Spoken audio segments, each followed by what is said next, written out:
Hello, everybody, and welcome back to Cricket Unfiltered. I am Menners, and joining me for this episode, as usual, firstly, I have Damien Watson coming to us from Melbourne on the eve of the AFL Grand Final. I'm sure he's looking forward to seeing Sydney win the AFL at the MCG. Damien, welcome back to Cricket Unfiltered. Good to be with you, Metters and Daniel. And yeah, there is a buzz around Melbourne, even though there's no Victorian team involved. But good to see domestic cricket back. And there's a bit of that happening in Melbourne as well, despite the wet conditions, which ruined the game earlier today, the day that we're recording. Absolutely. And the other panelist from the Emerging Cricket Podcast, Daniel Beswick. Daniel, how are you? I'm good, Manners. I was just telling you guys before, but I think it's a story worth sharing. Tomorrow I get to catch up with an old mate of mine who was an exchange student at my high school. He's from Switzerland, and my one memory of him being at school with us was actually on a school excursion to the Nantien Buddhist temple, where it was during the Ashes series of 10-11. And he was there with me watching the TV when Peter Siddle took a hat-trick on his birthday. And just imagine like 17-year-old me trying to explain to some guy from Switzerland who had never seen a ball bowled in his life what was going on, let alone 3 wickets in 3 balls. I'm looking forward to reliving all of that with him tomorrow, but glad to be recording with you boys tonight as well. Well, Peter Siddle enters his 20th and final season as a professional cricketer. His long career finally ends at the end of this domestic summer. He's back at Victoria for one more tilt at the Sheffield Shield. But we've got lots to talk about. There's some scandals, a couple of scandals. One with an England cricket captain, so I was definitely not going to leave that out of the run sheet. Unfortunate scandals closer to home. Also, some crazy comments from Ed Cowan on his cricket podcast. I just cannot let them pass by without bringing them up. We've even got a clip to play. One of the more ludicrous things I've ever heard. So I'll be interested to get your opinions. And but I want to start with the one-day series that's taking place in England at the moment. So since the last recording, Australia have played 3 one-day internationals against England. They lead the series 2-1. They lost the third one-day international, which ended a 14-game winning streak. And it ended a 348-day run without a defeat at 50 over level. So good series so far. I've really enjoyed the performances. And actually, one thing I love about 50 over cricket is it's just a bit more meaty than T20 cricket. It does... you can just really get into it. And I think we talked about this on the last episode. So I'm 2 from 3. The first 2 I stayed up way too late, Daniel. You predicted this and you were right. Just stupid. Watched pretty much all of them live. And then the third one, I went to bed when Australia stopped batting. So and which worked out well because that was a game England did well. Yeah, but did we lose because you went to bed early? Did you break the streak? I'm not superstitious, Daniel. Okay. But keep telling yourself that. Yeah. The players didn't know I wasn't watching, so I don't think they would perform less because they knew my prying eyes weren't there. But let's start with the first game. Australia bowled first, and England made 315, and then Australia in reply chased it down 3 for 317. It was a fantastic performance. Travis Head made 154 not out. Marnus Labuschagne, a final round performance, 3 for 39 and 77 not out of just 61 deliveries. And friend of the show, former guest Ben Dwarshuis, made his debut at 50 over level. He took a wicket, but then unfortunately got injured, which was why this was such a great performance, because Australia went in a bowler down and then they lost the bowler during the game. So it did rely on the part-timers. And we saw Marnus step up with 3 wickets, which I'm sure his team will not hear the end of. Damien, that was a terrific performance. I mean, a gutsy performance in the field, and then Travis Head just smoked them. Certainly did, and didn't deviate from his natural game at each stage. And good to see Marnus in form as well. Hopefully that is a sign of things to come this summer. I think if he is one of those players, when he is in form, he can get a consistent run going. So hopefully it's a good fillip for him and his confidence. We know he's a confidence player. We know he's a quirky type of player as well. It was just good to see him out there and really dominating in that respect. But, yeah, you just wonder what Travis Head's even capable of this summer as well. He was smoking them, hitting him right off the beat of the bat. Looked very comfortable out there. I think it was a pretty clinical performance. Yeah, 6th one-day international century for Travis Head. And that prompted me to release a Mad Manners yesterday, my weekly dose of Mad Manners, because I'm mad about cricket. And Daniel, after that innings, I think Travis Head needs to go to Macca and Pat Cummins and go, I'll open the batting this summer. No more discussion. I'll do it. I'm a senior player. I'm in form. I'm doing it at 50 over and 20 over level. Just stop the debate. They won't have to then move Marsh up, who's definitely not an opener, or Green or anything like that. What do you think?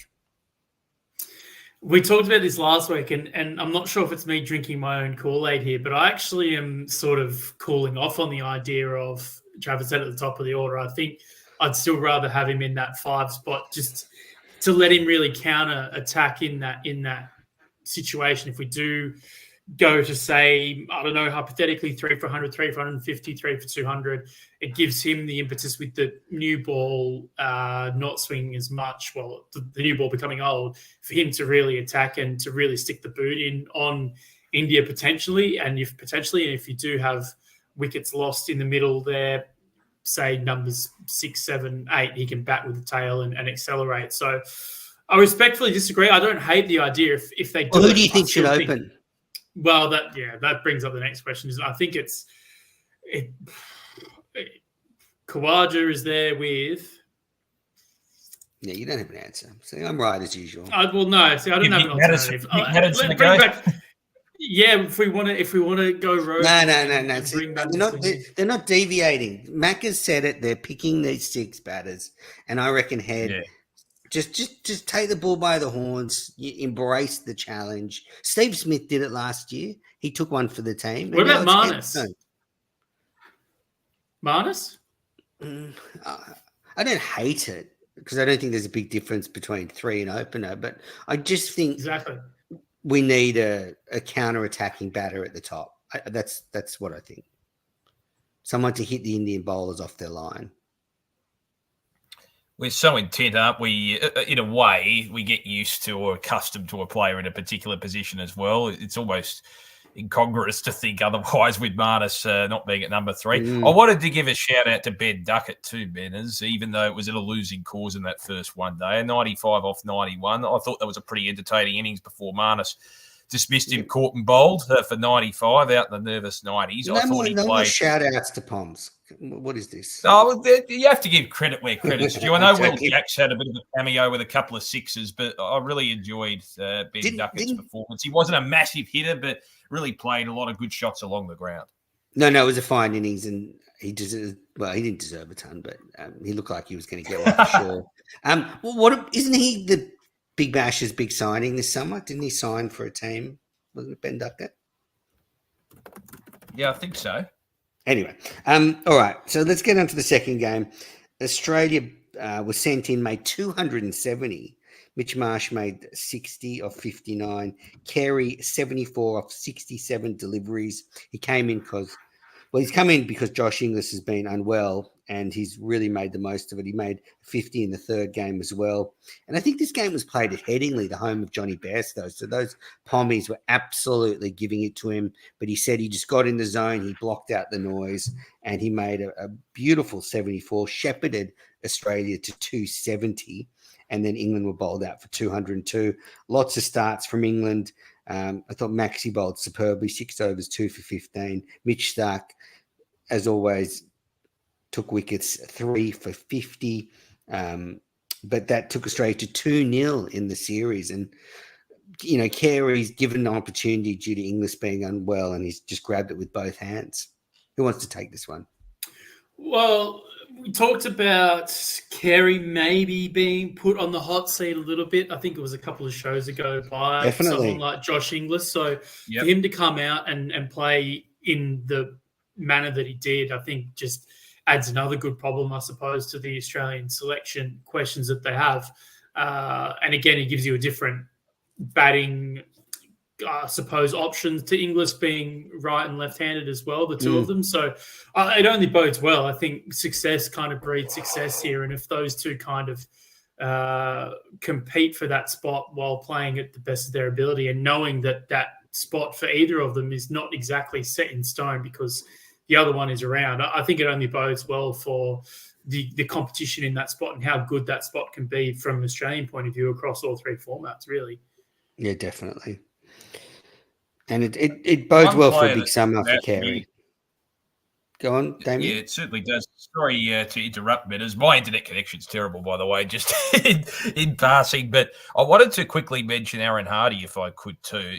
He's a player that has caught my eye this series so far. And I thought he took a couple of wickets in that second one day and also came in at a time where things were looking just a touch precarious for Australia. I know it wasn't a wicket that was conducive to necessarily a big score, but remember when Glenn Maxwell was dismissed, they were 6 for 161, and he really did change the momentum and the flow of the innings with that quick fire at 23, hit a few boundaries. I thought changed the complexion of the game a little bit and forged a pretty good partnership. And look, they were still in a reasonably precarious position when he got dismissed, but I thought he did save the innings to a degree for Australia in that second one day. For a player that's still got scope for development as an all-rounder, I thought it was a pretty good performance.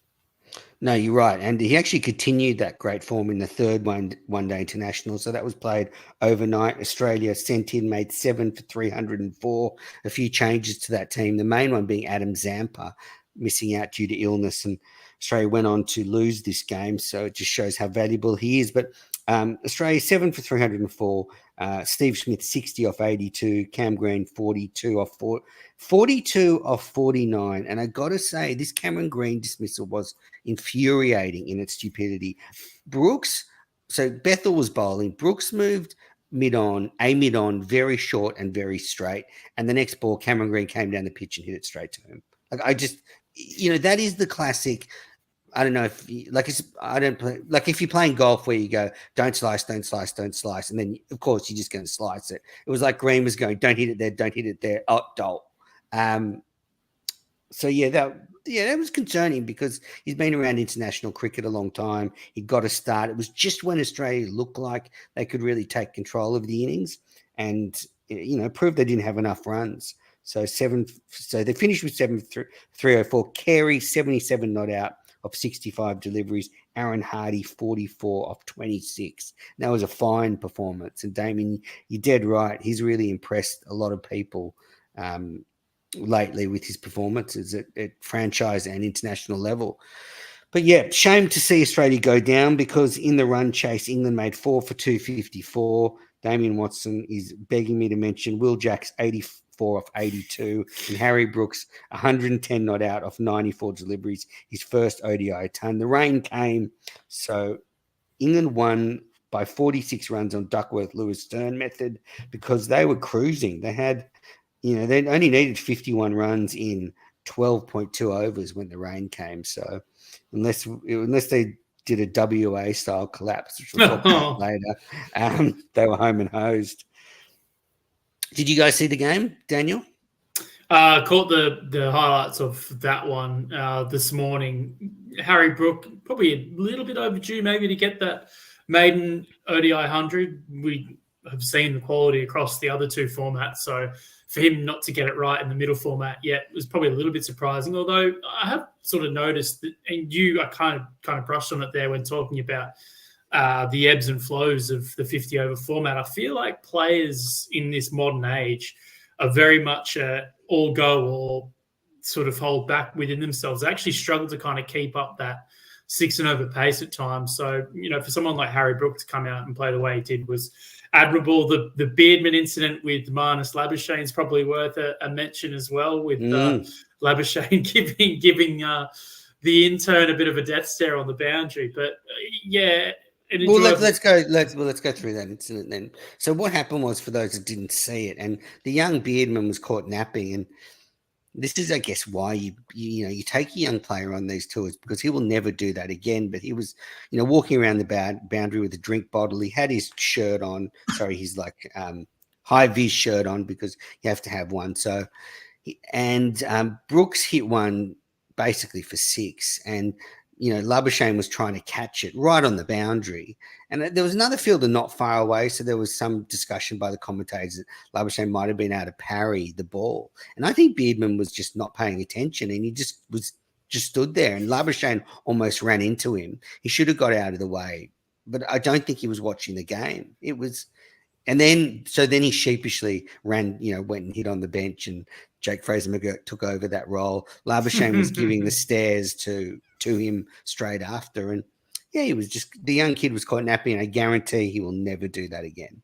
Like he will learn that lesson now. I was going to say, learn that lesson now before it comes up at a World Cup final or something when it's, important, because in the grand scheme of things, a 5-match ODI series against England in September for both teams really doesn't carry a whole lot of significance. We could actually sort of segue that point to what Brooks' comments were in regards to not caring and the way that they were batting and how that was misconstrued as well, Menners, maybe. I don't know if you want to jump on and get into that.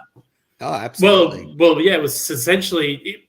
I'm not sure you might have the actual quote there of Harry Brook, but he turned around and said, we want to bat like we don't care. And I think it was misconstrued a little bit, because then it got into a whole conversation about ticket prices and, I care a lot because I paid my £100 to watch England play a one-day international up here in Headingley. And you just had the young Harry Brook telling people that they didn't care. I think it was sort of misconstrued. I mean, they obviously do give a shit. They're playing international cricket and they're playing for their careers and their livelihoods. But yeah, I'm wondering what you guys thought about that.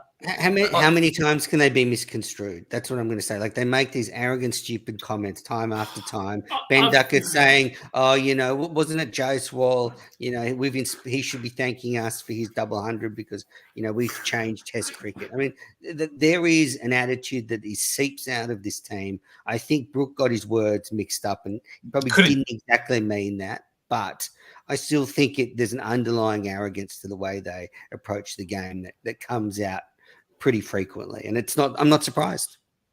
It's a stupid choice of words, really, when you think about it. I agree it was misconstrued, but, to use the term "we don't care" or "want to play like we don't care," surely he could have just said, we want to play with a bit of freedom.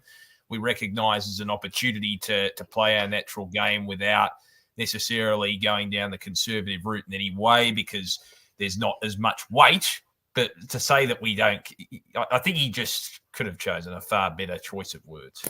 And he was the standing captain for that game too, wasn't he? So the responsibility and the onus there is weighted a little bit more on his shoulders in that situation. Well, yeah, and he should choose his words more carefully then.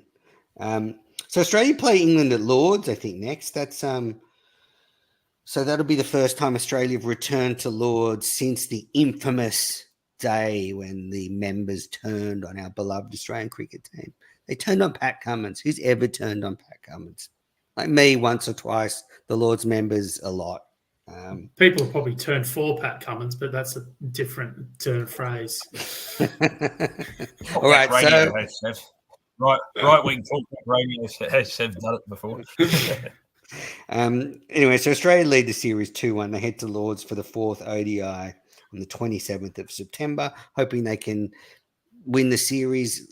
It'll be nice justice for them to tie up the series at Lords in front of the adoring Lords members. All right, now this is when I'm going to go to this comment. I'm just going to play it. So this is so just remember we talked about Aaron Hardy, yeah? How good he is as an all-rounder, right?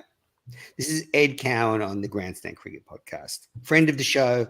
I went to school with him, used to throw him balls when he was a little fella. So this is just bizarre.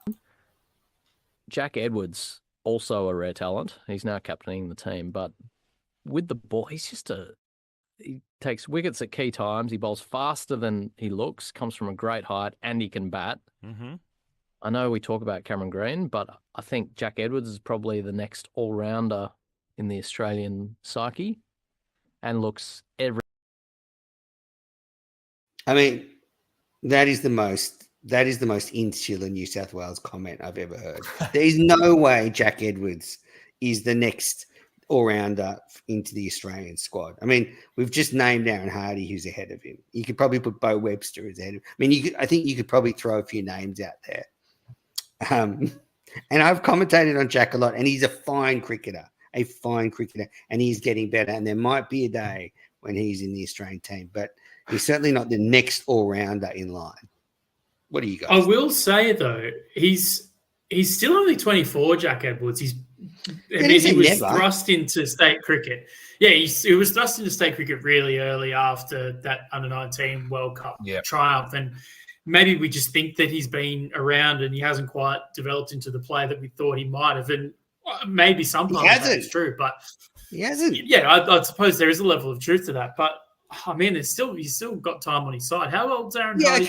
But can you Daniel, No, I agree. He said he's the next all-rounder into the Australian team. I disagree with because so his batting average at first class level. Jack Edwards' batting average at first class level is 27. Right, his bowling average is good. He's taken 42 wickets at an average under 30, but you can't get picked in the Australian squad with a first-class batting average of 27.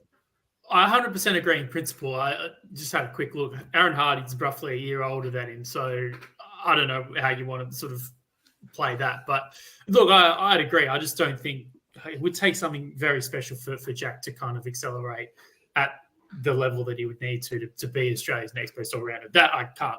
I can't get. You bring up Aaron Hardy, good comparison. His first-class average is 40, and his bowling average is a touch.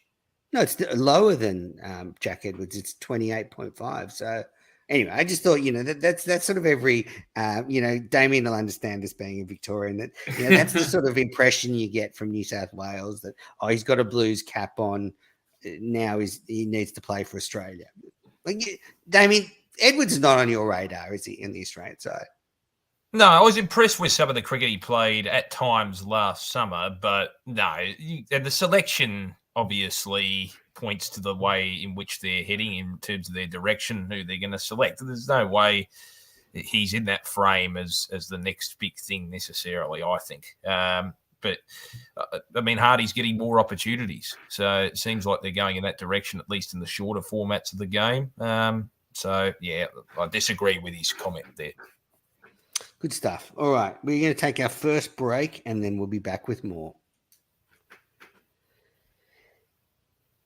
You are listening to the Cricket Unfiltered podcast. I'm Menners. I'm with Damien and Daniel, and we're going through all the cricket news. We've got to get to the domestic cricket news, and Australia is off to the T20 Women's World Cup. But before that, a couple of scandals in cricket. So England cricket captain Heather Knight was fined £1,000 because a photo of her dressed in blackface in 2012 emerged on social media. I think it was on Facebook. She went to a party in, I think, at a Kent cricket club, and she was 21 at the time, and the photo emerged of her dressed as a black athlete. And they went through a hearing and determined there was no racist intent in her conduct.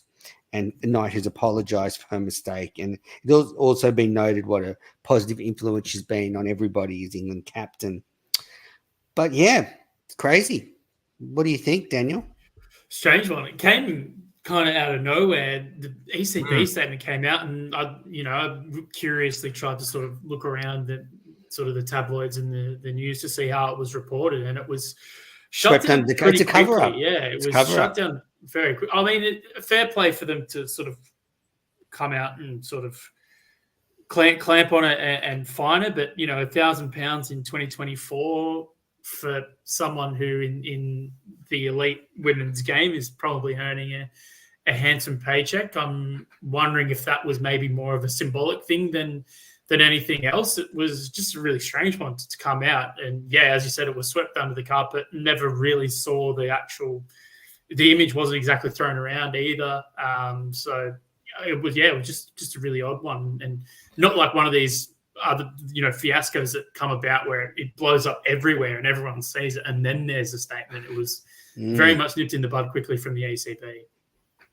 They were very proactive in the way they dealt with it. I do wonder, given the circumstances, whether maybe a journalist got a hold of it and they got wind of that and they decided, or someone had got a hold of it and they decided, well, we may as well just address it straight away and nip it in the bud. That it just seems a bit strange how it just happened right now, unless they happened to discover it or whatever. I don't know how it came to light for the ECB.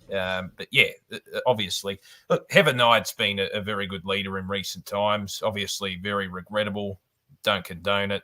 But she has set a good example in recent times. So, yeah, I'm glad that by actually managing it proactively, it does lessen the blow a little bit in regards to the impact it has PR-wise.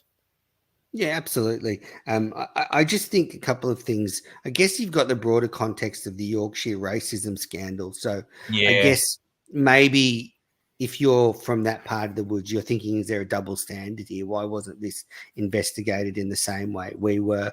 And I guess the other thing is I don't really like the statement it wasn't racist in its intent, because I think the way you can look at that act is it's actually just racist doing it. So it doesn't matter the intent. And, and I guess this is, similar things happened to Michael Vaughan, where he was accused of making, jokes and stuff. And, he was suspended from his roles on the BBC while that was investigated.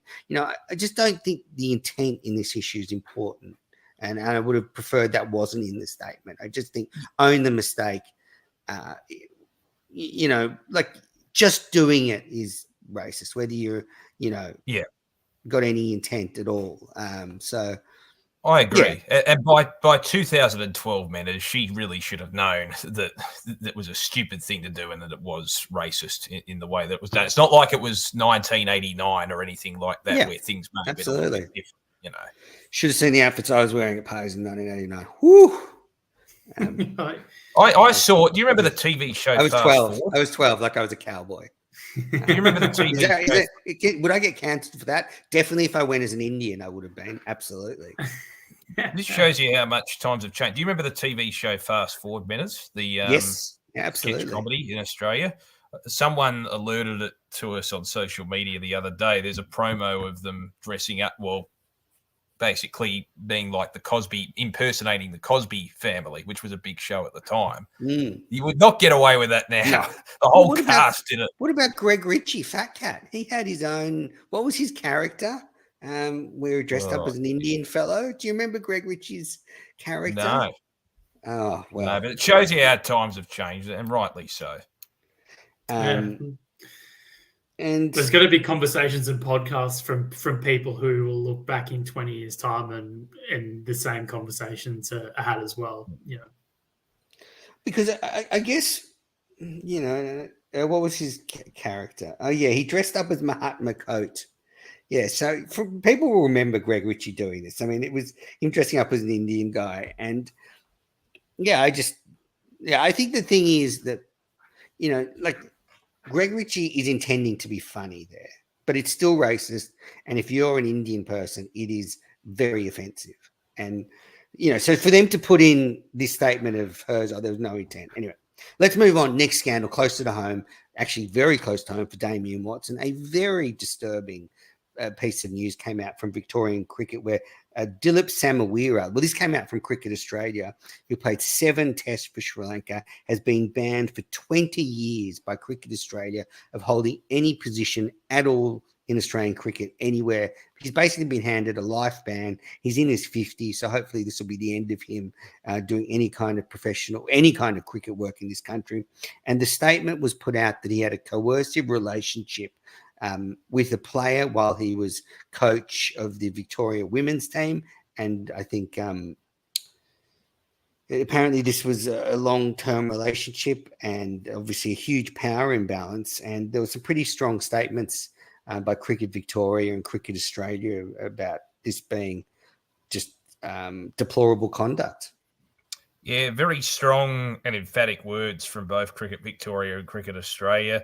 It's interesting. I remember when he took over as interim coach late last year, it was in itself a bit of an interesting one because he took over from Lothman, the previous coach. I think from memory, it was a few games into the WNCL season. And from all reports at the time, I remember there was a video going around that the Melbourne Stars had where they were paying tribute to him and Meg Lanning saying that, he was one of the nicest people he'd ever come across in cricket and things like that. So he had a reasonably good reputation at the time. And obviously He was the interim coach for much of last season and turned things around for them on the field. And then he ended up getting the head coaching job in the middle of the year, this calendar year. And then 2 weeks later, he's out basically departing from that job because, well, at the time it was said that he tried to get his brother involved as an assistant coach, and that breached their regulations, conflict of interest, all that sort of thing. And now this has come to light as well. So it has been, from the outside, an amazing turnaround in regards to him and his career. And yeah, obviously, from what it sounds like, very dreadful conduct. You know, you got to remember, a lot of these players are still quite young, impressionable people. You know, they're not just, we think of them as athletes, but they're still developing as people. And to have that level of coercion, it was disgraceful by the sound of it. And not to mention, he was the assistant coach of Australia at that under-19 Women's T20 World Cup that was played out, what was at the start of last year. So, yeah, you just have to kind of hope that whoever has kind of come in to work in his circle, everyone sort of had either the support that they've needed or everything's kind of been taken care of. And you just, without obviously, names have not been named, nor should they be named, but you're just hoping that everyone who's been affected in this situation gets the adequate support that they need to continue a long and hopefully prosperous career in cricket. Because to have something like that curtail it would be, just such a sort of a dreadful way for it, to kind of fall down and crash around you. You would imagine it would affect the whole group too, Menners, because he's been around the traps in Cricket Victoria for a long time now with the Melbourne Stars and also with the Victorian team. There was some suggestion that when he did get that Australian under-19 position, that was when the player raised the alarm about what had been going on. And Gideon Haigh made comments about this is definitely something that Cricket Victoria needs to take some responsibility for. How can this go on for so long? How can this just be like, even if they didn't know about it, how can the environment be such where this is happening? So I think there'll be a reckoning from this. And I think there are conversations that need to be had in this space about how these matters are treated in future, because it just can't happen. It's, as you said, these players can be very young when they come into the system. Some of these young girls are 15, 16 when they start going into the professional setup. So you've got to be really careful about the people you put with them. And I think this is a lesson that clearly the vetting process just wasn't thorough enough, because this guy's clearly a bit of a scumbag. All right. So let's move on now to the Australia Women's World Cup. They're off to the UAE to try and win their fourth women's T20 title in a row. And it's been cricket heaven in the last week. We've had the one-day series versus England. And on some nights, on the same night, there's been a leading of Australia versus New Zealand in the women's T20 series. Australia won that series 3-0. I have to say, it felt to me like a warm-up series. Australia was sort of shuffling their players around to give them all actions. It didn't really jump out to me as being a particularly engaging series, but I thought it was competitive. And the highest score for Australia was Phoebe Litchfield, 64 not out in the 3 matches. Beth Mooney and Talia McGrath had quiet series, but as I said, the intensity felt just a little bit down. Like, they're all saving themselves for the big stage. Damien, did you see much of it? Yeah, I was watching. I was in the radio studios last night watching it, and I was saying to my colleague, they'd left it a bit late, Australia, in terms of them chasing down New Zealand last night. I think they managed to get it done in the last over with that first delivery of the over being hit for a boundary. I think it was by Phoebe Litchfield. But, pretty rudimentary performance, wasn't it, in the end? Georgia Wareham, good to see her get player of the match in that last last T20 last night. Player that's come back from injury. The selectors have put a lot of faith in her and Taylor Valemic, of course, and even Sophie Molyneux, that Victorian triplet, because a lot of those players have been affected by injury a lot over the last couple of years. And we've had people say, why are they on social media, why are they persisting in giving them international contracts? I know Sophie lost her international contract for a year. But they're very professional in the way they go about it. And Georgia Wareham in particular has stood up to the critics in the way that she's gone about it. Very quiet, unassuming operator. But, yeah, as you said, probably not the same intensity that you would see, hopefully, in the World Cup. Daniel, I know you're doing a lot of preparation for your work on the Women's T20 World Cup. How do you think Australia's chances are? How close are some of these other teams? Oh, yeah. See, I'm going to be tested here a little bit because I don't think that this is going to be a walk in the park, especially in UAE. I look at the English team and the spin talent that they have in that group between Eccleston, Glenn, and a number of other options. And I've got to say that it's going to be tough sledding for Australia in UAE. I still put them as the favourites, but I don't think it's going to be as much of a given as it has been in the past. The one thing that I will say from, that will obviously help Australia is that the depth in the batting and the length of that batting order is just so good. Australia could find themselves at 6 for 50 and still post scores in excess of 160 and post scores to win or chase anything down. Annabelle Sutherland's potentially batting 8 in this World Cup team, which is unfathomable. She probably bats in the top 4 wherever she goes. It would take something special for them to be dethroned, but I definitely think the bridge has been gapped. I think England are probably the closest in UAE conditions. I think its gap has been bridged. Gap has been. What did I say? The bridge has been gapped. Bridge has been gapped. Bridge has been gapped. Gap's been. Yeah. Thank you. You can edit that one out, man. It's better stuff. No. I'm going to leave it. I just. It actually sounds better. It's a nice Gen Z term, isn't it? Gapped. Yeah. I'm hip with the children. No, I can't see South Africa getting close like they did last year. I think India and England are probably the biggest threats. I'll say Australia win, but it won't be close. Oh, sorry, it will be close. I completely agree, Menas, in that the aura of invincibility. Well, in my view, the aura of invincibility around Australia in the women's game isn't to the same level as it was a couple of years ago. I think it's a good thing for the game. You don't want a situation where one team's dominating all of the time. I think India are the sleeping giants of women's cricket. You see the attention that they get in the women's IPL, the crowds that they get at international matches as well. There's just so much scope for improvement still. They were probably I felt they were very slow on the uptake in women's cricket. Australia led the way in the way they promoted it, the way they built their depth for a long, long period of time. And now we're starting to see the fruits of the labour in Indian cricket come to pass. So, whether they challenge here, I expect them to be certainly a contender. But I think going forward, my view is that the way things go, I reckon they'll overtake Australia at some point. Wow, big call. Big call. Just with the Australian team, I do think when you talk about that aura, I do think 2 players that they're missing. An obvious one, Meg Lanning, of course. Yeah, you've lost, one of the greatest batters Australia's ever produced. But then I think Rachel Haynes is an underrated player that, retired a couple of years ago. We hear her insights in the commentary box now, but she was clutch. She was the player that in those big games, in those tough situations, she dug Australia out of so many holes, and she was the glue that would hold innings together. So it's not that they're irreplaceable, and there's a lot of very talented cricketers in that side, but they've got big shoes to fill, and as you say, the gap's getting much closer.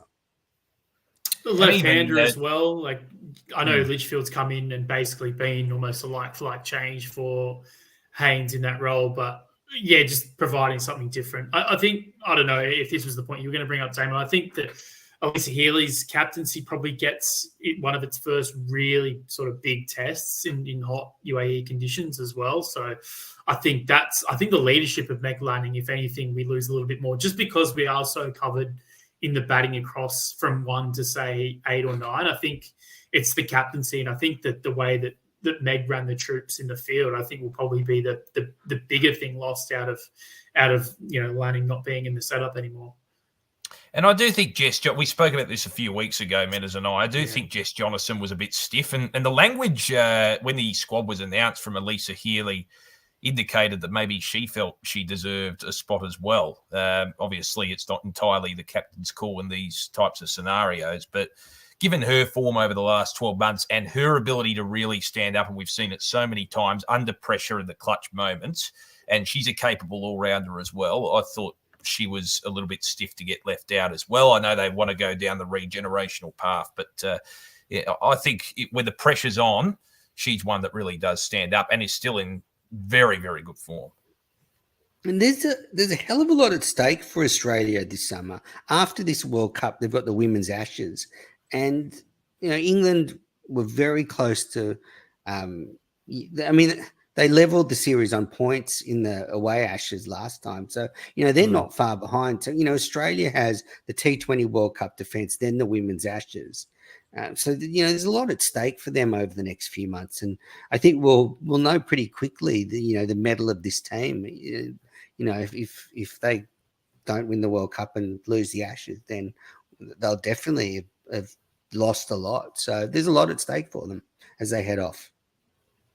And they want to promote the series as well. I think it's good that England almost, I wouldn't say they're on par or anything like that yet, but they are a lot closer in the stakes of where they are, because you want an entertaining series. And you got to remember there's a fixture at the MCG, as they're trying to really pump it up, because in my view, the crowds have been a bit underwhelming. I know that, they play games in Canberra and things like that, but you want to see bigger crowds for really what is one of our not invincible teams, but one of our better national teams in any sporting code in the last few years. So hopefully we see that'll be a test too, to gauge the level of interest in the women's national team too.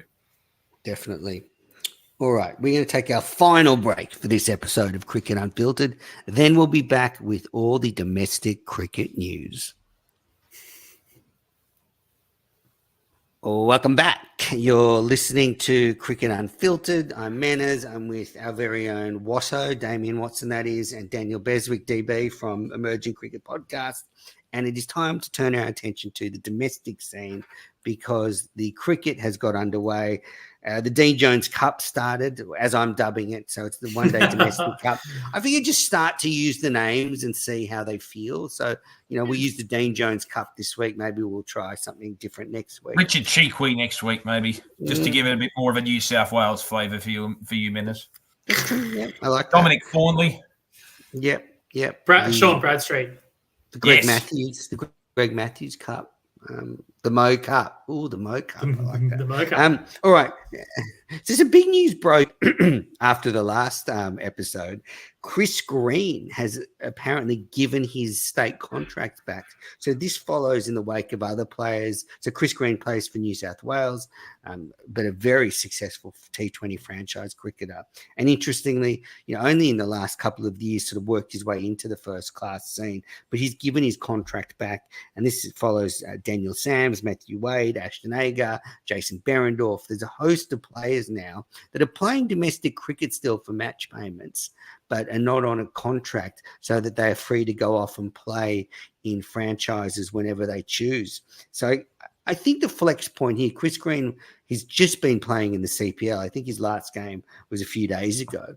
But I guess there would have been some discussions from New South Wales. Well, are you going to come back to play in the season, because the one-day domestic cup's about to start? And maybe Chris Green thought financially he's better off actually being in the CPL and playing there. So he decided to give his contract back. I mean, I guess we'll go around the room. But Daniel, what are the implications as more and more players continue to do this? Probably gives the player in the contract discussions a little bit more power. I suppose having that freedom, if you are good enough to be on the franchise scene, it's a move that doesn't surprise me. And to be honest, it really shouldn't affect each party too much, providing that Green gets a decent run and they still pick him in state cricket. We know that the schedule is made in such a way where you've got the state stuff in its own little window.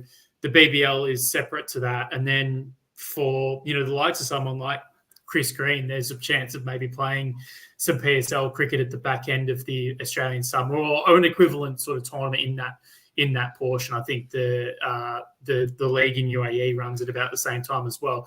Look, I'm happy with it going on, assuming that everyone kind of gets what they want out of it. I think maybe from a fan's point of view, maybe if there was a little bit more transparency in the way that these communications and these discussions between player and organisation are sort of put out to the world as to what the go is, because I think it's one thing that cricket's struggling to grapple with at the moment is, you know, your franchise commitments and your state commitments and club v country and all of that sort of stuff. So, look, I think all power. I think it sort of helps the landscape on the whole. It helps the player, and I think it gives a little bit more clarity to the organisation, who are ultimately probably saving a little bit of money as well. It's just, you know, what is that balance like between, say, player and organisation in this case?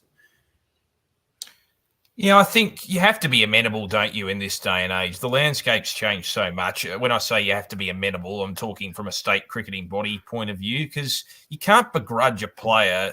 There's only a finite amount of time in which you're playing the game and earning a decent amount of money in which you can set yourself up for the future, like anyone would in any industry.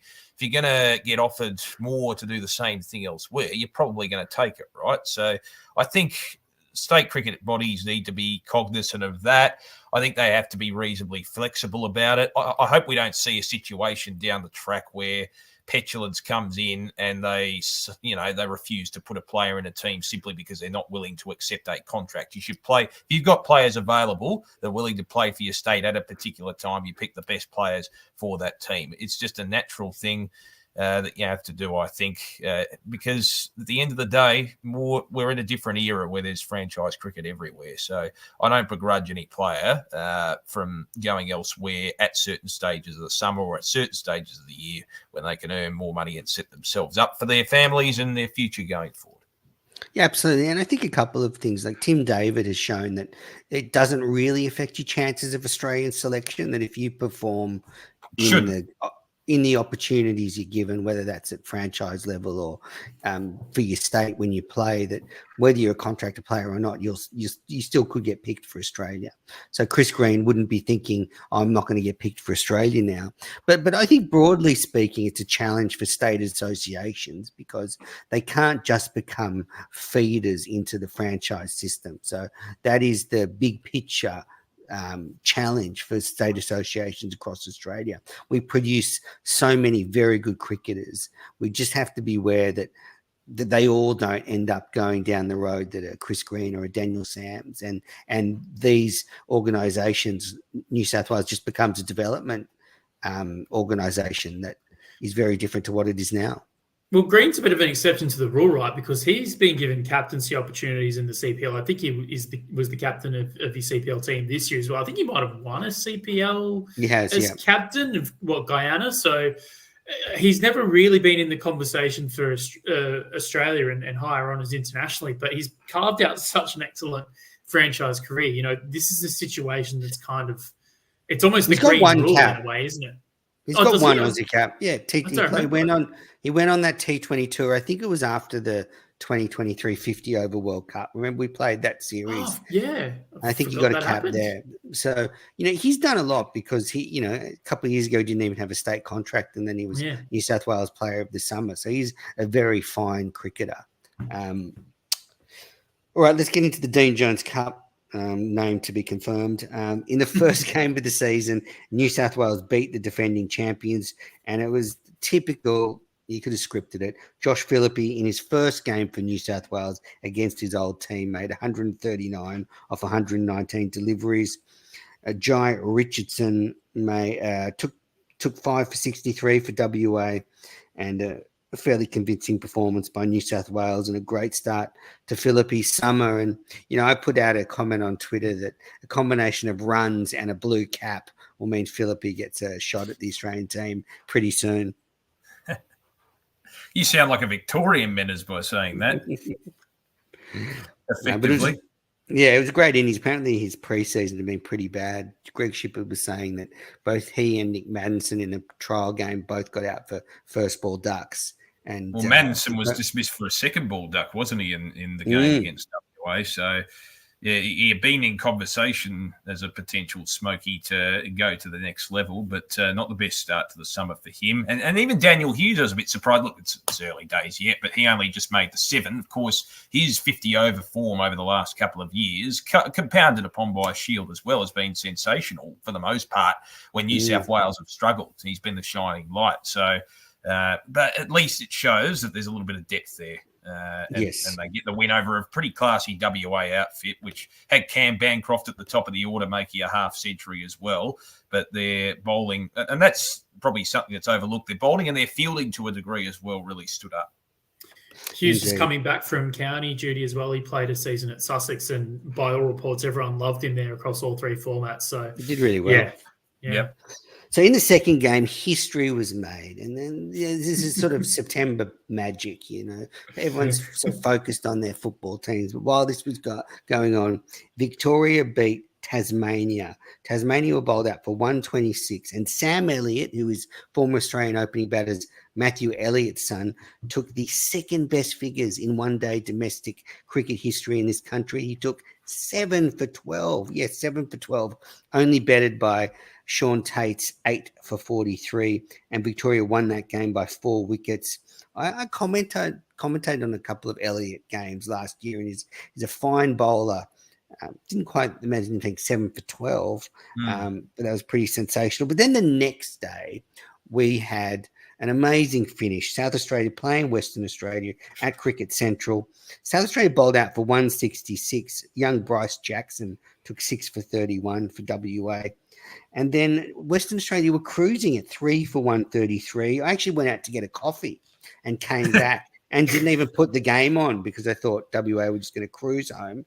And then I saw that WA had lost 7 for 31 to lose the game by 2 runs. A famous victory for South Australia. The defending champions, two games, 2 losses. Nathan McAndrew, who hails from the west of Sydney, took 5 for 40 for South Australia in the west of Sydney. That was and actually Ben Menenti, who's from around that area too, took the final wicket.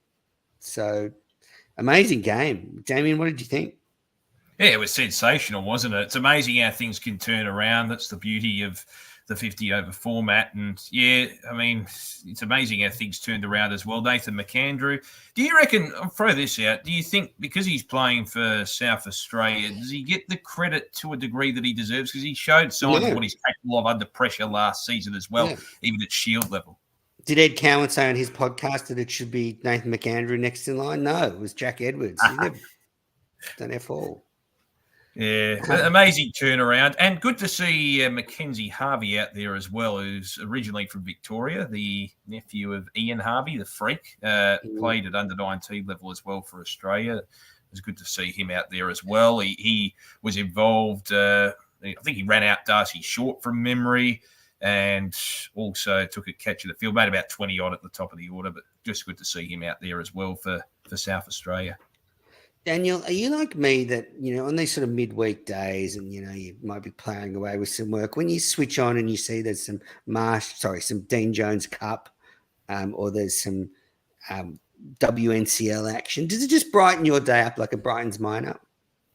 It's kind of finding loose change in the couch when you're cleaning up and you're like, oh, wow. Oh, free money. Yeah, here we go. It's just a nice little kickstart to your morning a little bit there. It's kind of, I'm a baseball fan as well, and there's 163 games in a season, so you're not there paying attention to absolutely every single pitch, but 162 games in a season. But yeah, you're not there watching every single pitch. You've just got it on the background. It just helps. You can always sort of glance over and, see a couple of guys who have been around on the circuit toiling away, just watching them sort of into their work. It's massive. And did a similar thing to you, Manners. I think I looked at the score.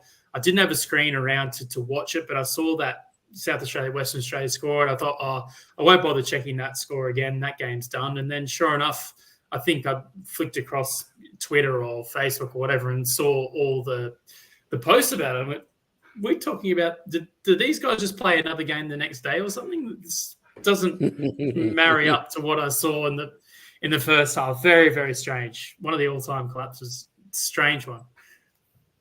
Just wanted to mention while we're on that topic, the viability of it in regards to the tournament itself. So I'm just having a look. It doesn't seem like there's a naming rights sponsor. Correct me if I'm wrong in regards to this, but I don't think there's a naming rights sponsor because Marsh used to be the naming rights sponsor. But there is a sponsor. So they have a sponsor, Perpetual, are sponsoring the competition. But how come we don't have a naming rights sponsor, though? We don't call it the Perpetual One Day Cup, do we? It's just the One Day Cup. Whether that factors into the deal, maybe they're paying less. I'm not sure. Well, that's the thing, and I don't think, I could be wrong, but the final might be televised on Foxtel. But remember, under the previous deal, a number of matches were televised on pay TV, and now, look, in its own way, it's more accessible for people because they can go online and watch it for free. I think it's on cricket.com.au. Yeah. So, but it's not on Fox anymore, so there's not that TV rights money coming in to a degree. So it's interesting from a financial point of view where the tournament goes as the complexity of scheduling as well. They're losing a lot of money. That's why they do things like try and tack games onto the end of Shield games, because then you've got less traveling. And actually, Ed Cowan on his podcast made a comment that, do you remember the tournament used to be carnival style at the beginning of the season, played over a few weeks at North Sydney Oval, yeah. Or Brisbane, or they'd play, they'd move around usually a couple of locations, never Victoria because the weather's so goddamn bad at this time of year. But Ed Cowan was saying maybe it's time to go back to that. And again, sleep at the wheel, Cowan, because that was bad, because if someone got injured, then they missed the whole bulk of 50 over cricket that they would play all season. So I would think you could do like a hybrid model. Like I wouldn't mind like now having a couple of weeks where maybe they play a carnival style, but that not be the entirety of the competition. Because I think at the back end of the competition, it works well in February, March, when you tack on games at the end of Shield matches. And I would hate to lose them. I don't know if any of you have got strong feelings on this, but I don't think they should move to just having the tournament in a few weeks. I think that's a big mistake. I like having it drip fed throughout the season. Like, yeah, it's like, as Daniel said, it's like my loose change. It's just thinking about it now, without coming into too much consideration, the fact that it's played at the sort of, at least in New South Wales and the new Cricket Central setup, is that taking away from having potential fans at these particular fixtures? I guess having them on weekdays, you're probably not going to get decent numbers anyway, but is it a mentality of, if you have it at North Sydney Oval, do you get a crowd and on a weekend in a perfect world, versus having it for convenience at Cricket Central? Like, Menez, you probably got your sort of ear to the floor on this a bit better than absolutely. Me, but is it a cost standoff trade-off that you have to deal with? It's a couple of factors. It's a huge cost saver, obviously, playing at Cricket Central. I think North Sydney Oval is pretty expensive per day. I think as well, New South Wales wants to make Cricket Central their home away from home. So obviously the SCG is their real home, but they want a ground where they can control the pitch, where they can get used to the conditions, so they know exactly what they're going to get and will allow them to perform better. But I sort of agree with you. I think North Sydney Oval has a charm to it. I guaranteed if you had some of these games there, you would get people coming up from after work in North Sydney. There's so many. I mean, there are in that WA New South Wales game, there was a host of international players. I mean, it was high quality cricket. So, and I think more to the point, they need to fast track the development at Cricket Central and get some seating there. There's no seating, there's no cupboard stand, there's nothing. Like, they need to get something out there. So, if a few hundred people want to go there and watch the game, they can sit in the shade in a seat and enjoy it. At the moment, it's sort of like a country game. Everyone sort of hangs out and finds a patch of grass, and that's fine, but it's very limited. Well, speaking of country, do you send games to Newcastle #1 every once in a while? Do you send a game to Wollongong? Like, I'm just throwing out ideas. I'm not necessarily subscribing or signing myself off onto these anyway, but Silverwater's kind of like an east meets, like a west meets east, not really, but it's a little bit more accessible than maybe going all the way out to Blacktown and stuff like that, right? Is that in the consideration as well when they decided to put it there? I think huge part of the consideration of building Cricket Central was the growth in Western Sydney, and being close there was way more accessible for a lot of the players. Yeah. And you look at there's a huge nets, and there's a lot of facilities at Cricket Central that are now close to Western Sydney, where there's a huge South Asian population that are using the facilities. All right, well, that is it for all the cricket news. let's wrap this episode up with Can't Let It Go, that little bit of cricket news you just can't let go through to the keeper.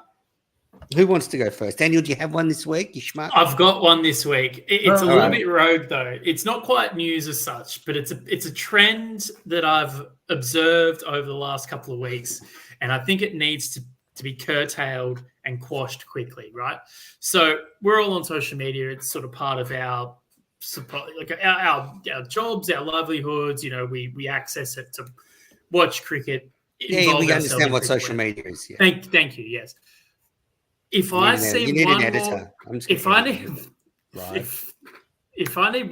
if I see one more Instagram story where it's about cricket and 10cc's Dreadlock Holiday plays over the top with the music, I am going to fucking lose it, guys. Like, it's just, I get it. Like, it's a great song, like in its individuality. But do I need to have it on every single cricket story that's ever been posted? It's like when you're on a night out and the last song is always Mr. Brightside by The Killers. Like, it's been done to death. Just, like, think of something different. Like, be a bit more creative, guys. Like, please, for the love of God. Like, it's killing me inside.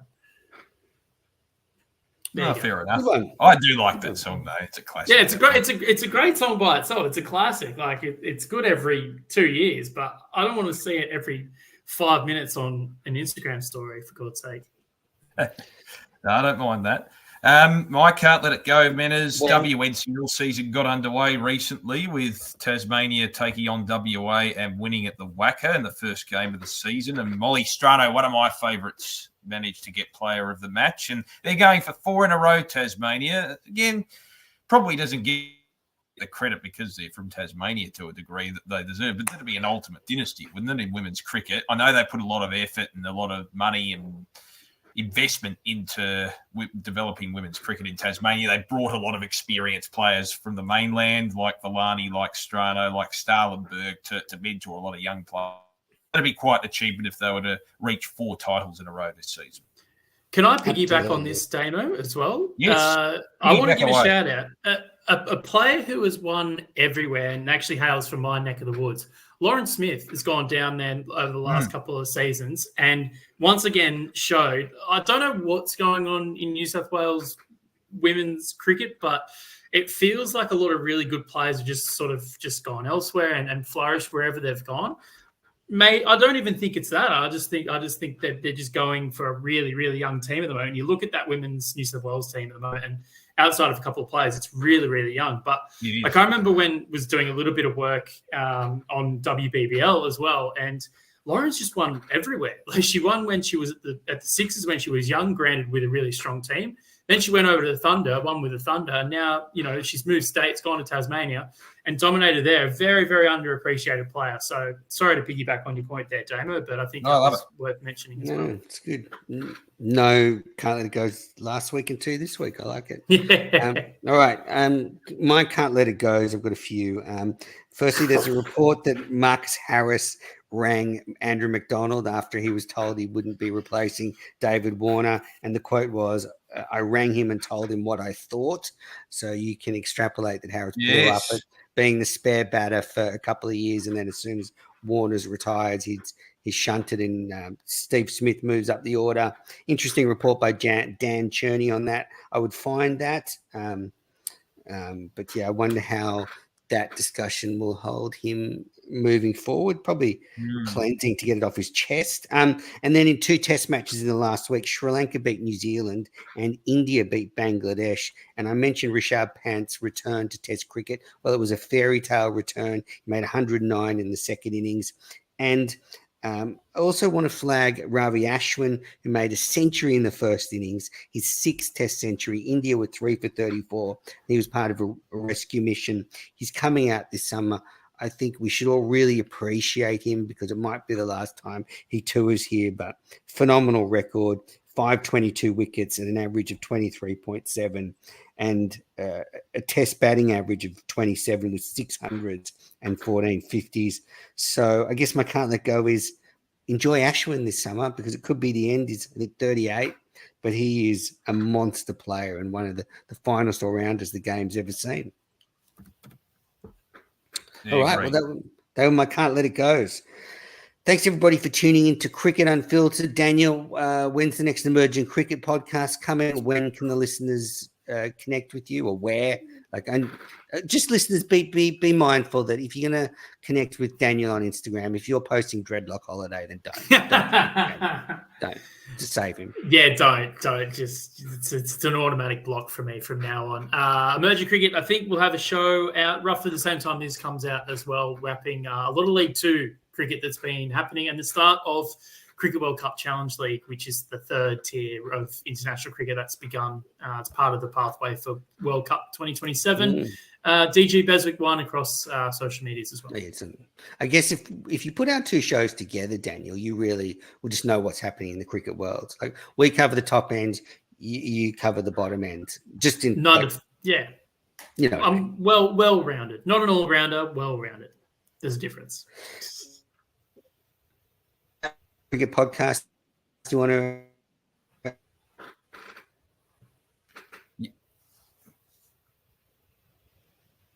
Have we lost manners?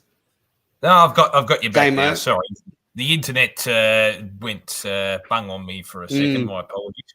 At Damo_Watson, Meadows, any frustrated Sydney or Brisbane supporters or ecstatic ones, ring in on SEN after 9 p.m. I'll take your call as long as you don't swear. Good stuff. Listeners, so remember there's an ad-free version of Cricket Unfiltered on Patreon. Tomorrow I'm interviewing Brad Hodge, so that'll be out early next week. He's got a new book coming out, Top 20 Knocks in Australian Cricket. Some consternation with his list, so there could be some heated discussion between me and Hodgie, but that's coming soon. Follow me on Twitter at @Amenas. Follow the podcast on TikTok, Instagram. Daniel, I'm not posting Dreadlock Holiday, so you can follow us. But thanks for tuning in, and we'll be back soon.